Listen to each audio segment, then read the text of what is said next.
Bonjour Élise. Bonjour à Élise, tous. vous revenez sur le dossier des infrasons que vous nous avez révélé lundi sur RMC.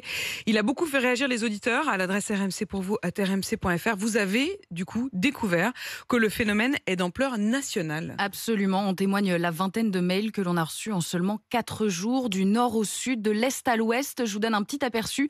Villeneuve d'Ascq dans le nord, Radnac dans le Morbihan, Savigneux dans l'Ain ou encore Agde dans l'Hérault. Aux 4 coins de la France, des communes seraient touchées par des infrasons, ces ondes d'une fréquence de moins de 20 Hz, dangereuses pour la santé en cas d'exposition prolongée. La région parisienne n'est pas épargnée. On a recensé pour l'heure 4 villes concernées sur 3 départements, les Hauts-de-Seine, l'Essonne et la Seine-et-Marne.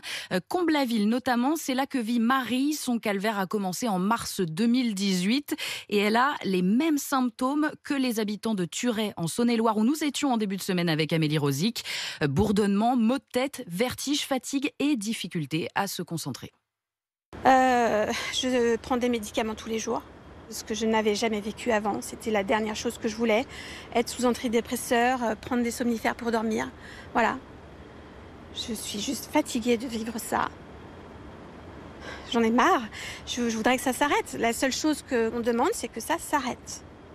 Le problème avec ça, c'est qu'on n'a pas le moindre début de réponse. Si déjà on savait ce qui se passe, peut-être que ça calmerait un peu notre peine, notre souffrance. On ne peut pas laisser les gens vivre dans cet enfer.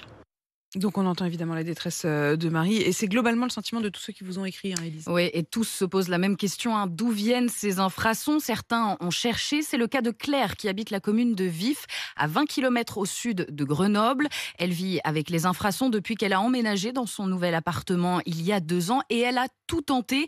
Couper l'électricité et la ventilation de l'immeuble, interroger son syndic de copropriété, faire un bilan auditif chez un ORL ou encore contacter la mairie de sa commune sans succès. Au fur et à mesure des recherches, on se sent très très seul en fait. Et on s'interroge même en se disant, mais en fait, ça se trouve, c'est moi qui invente des histoires, etc.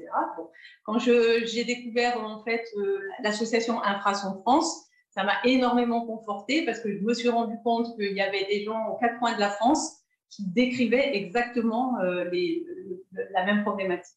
Et d'ailleurs, on a rappelé Fabrice, l'auditeur qui nous avait alerté sur sa situation à Turet. Et c'est pour lui aussi un soulagement de savoir qu'il n'est pas le seul dans cette situation. Qu'est-ce qu'on peut faire pour aider ceux qui en souffrent ? On a relancé le ministère de la Santé qui lundi se disait uniquement sensible à la question sans apporter de réponse concrète. On lui a fourni la liste de toutes les communes pour lesquelles on a reçu des alertes de la part des riverains.